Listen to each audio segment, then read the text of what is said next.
Since the evidence for Jesus' resurrection really stands or falls based upon the credibility of the eyewitnesses, the question we need to ask ourselves is, are there any indications that these men merely fabricated this story? This is a legitimate question that needs to be considered because I don't know about you, but I don't want to be basing my life off of a lie. Now, that being said, there are many details in the gospel accounts that the writers record that would not have been helpful to their case if they were trying to convince their contemporaries to believe a story that they had merely invented. Not only embarrassing details about themselves, but details that are so specific it would have been easily discredited by their contemporaries if they weren't telling the truth. For example, the life, death, and resurrection of Jesus aren't recorded to have happened in places like Wonderland or Narnia with made-up people involved. The details mentioned are much more real. The recorded events take place in Jerusalem, Nazareth, Galilee, at specific times with specific people like Governor Pontius Pilate, Tiberius Caesar, Caiaphas the high priest, and so on. On top of that, Jesus wasn't recorded to have been buried in some random tomb.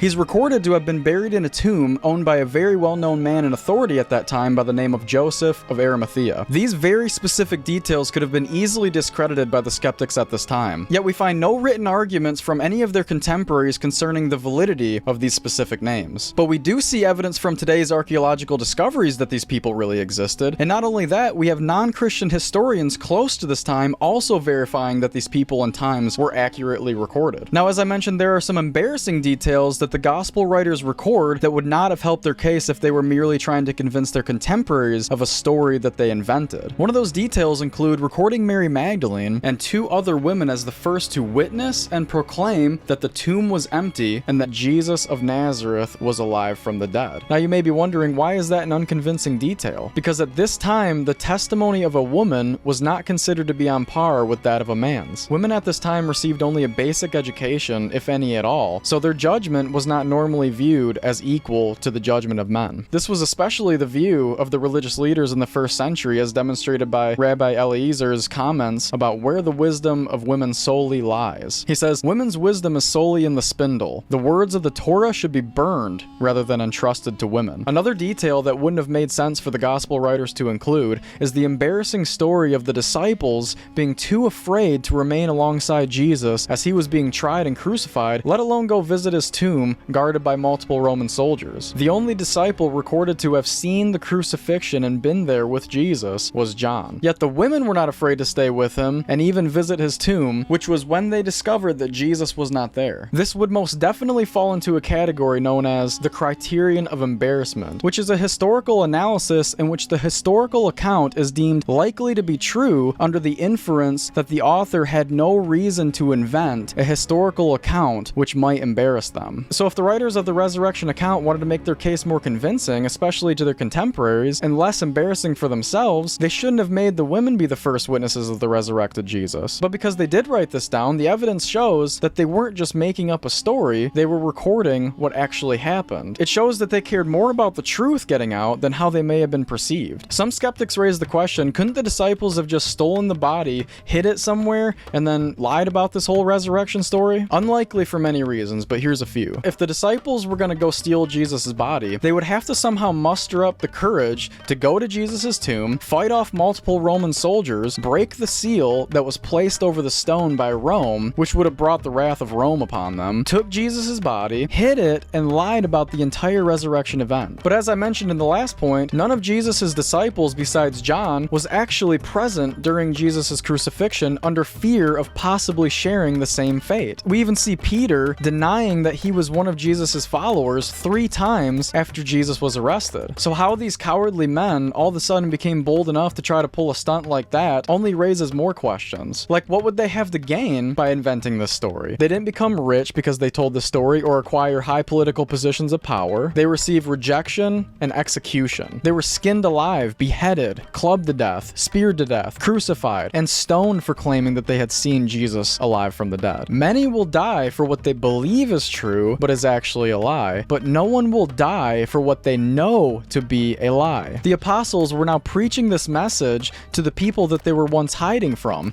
that this Jesus that they had crucified, God had made him both Lord and judge of every man and woman, right in the same place that Jesus preached and was arrested, Jerusalem. Now honestly ask yourself, is it really more likely that the confidence of these men was fueled by their own fabricated story? Or does the evidence point towards these men being emboldened by actually seeing their master conquering the grave. These once cowardly men were now willing to die excruciating deaths. Why? Because they had the promise of Jesus that he would bring them back from the dead and receive immortality just as he did, which would have meant absolutely nothing to them if they knew that Jesus was still dead.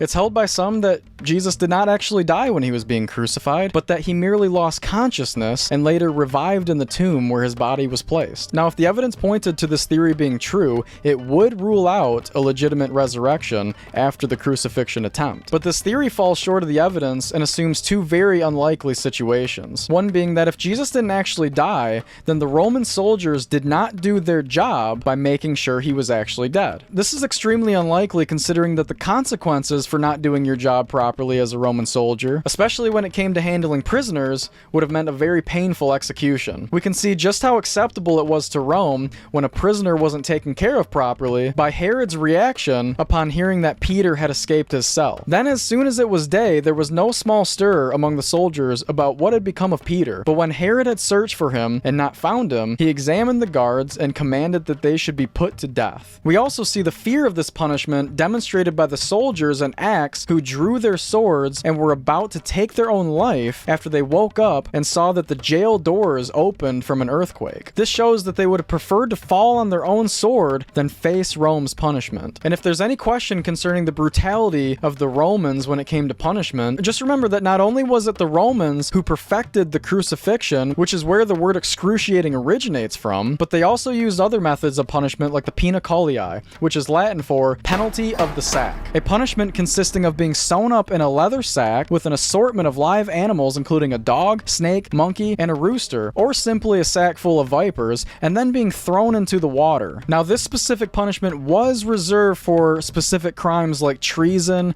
murdering your relatives, or other major crimes, but understand that any number of methods could have been used on those who displeased the rulers of the Roman Empire. That being said, I think that the soldiers had plenty of motivation to make sure their job was done properly in order that they might not displease their superiors, which is why John records that the Roman soldiers broke the legs of the crucified criminals next to Jesus who were still alive to ensure that they could no longer stand up straight in order to fill their lungs with air. This would ensure that their death would happen in a timely manner. But when they came to Jesus, the gospel writers record that he was already dead, so they didn't need to break his legs, and so the prophecy was fulfilled, which was written 1,000 years prior, saying, "None of his bones shall be broken." But for good measure, they thrusted a spear into Jesus' side, at which point John records blood and water came out, which many medical experts have verified that this combination of blood and water would only exit the wound if a heart filled with a watery fluid from dehydration and asphyxiation was pierced. But let's just take this theory to its logical conclusion. Let's say that somehow Jesus did survive this crucifixion and was put into the tomb owned by Joseph of Arimathea, was sealed up by Rome and guarded by multiple Roman guards, some argue up to 16. This would mean that Jesus got up, moved away the stone that weighed a literal ton, which blocked the entrance of the tomb, and then proceeded to fight off multiple Roman soldiers that were guarding the tomb, while still having multiple wounds to his hands, feet, back, face, and side, nearly being dead from dehydration and infection, while still managing to appear to the apostles, and 500 others as recorded by the apostle Paul, convincing every one of them that he is alive and well from the dead and a living conqueror of the grave. Highly unlikely. Now, some might say, I need 100% proof that Jesus rose from the dead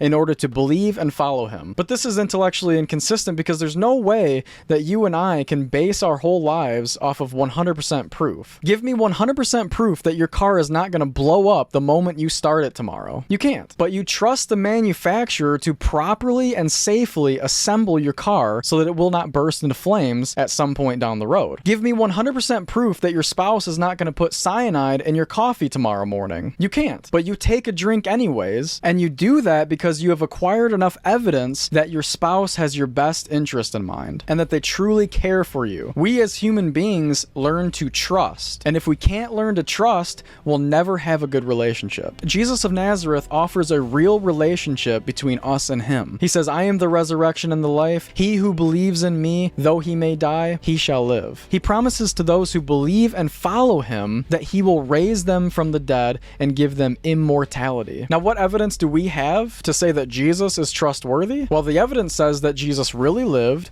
and the life that he lived was a life full of integrity, a life of service, and a life of sacrifice. The eyewitnesses of his life attest to these truths by recording that he healed people, he brought Lazarus back from the dead, he showed mercy and compassion to others. He stood up before an entire generation that hated him and said, "Which one of you can prove me of sin?" And everyone was silent, which tells me he didn't lead a life of lies. The eyewitness John says that he died forgiving those who crucified him, and the evidence shows that he truly did rise from the dead and is coming back again. So if the evidence points to Jesus of Nazareth being reliable and that he did actually rise from the dead, and he gives us no reason to believe that he's lying to us, then it would be in our best interest to put our trust in him. He promises that whoever desires to come to him and keep his commandments will be loved by him and by his Father, and he will manifest himself to you.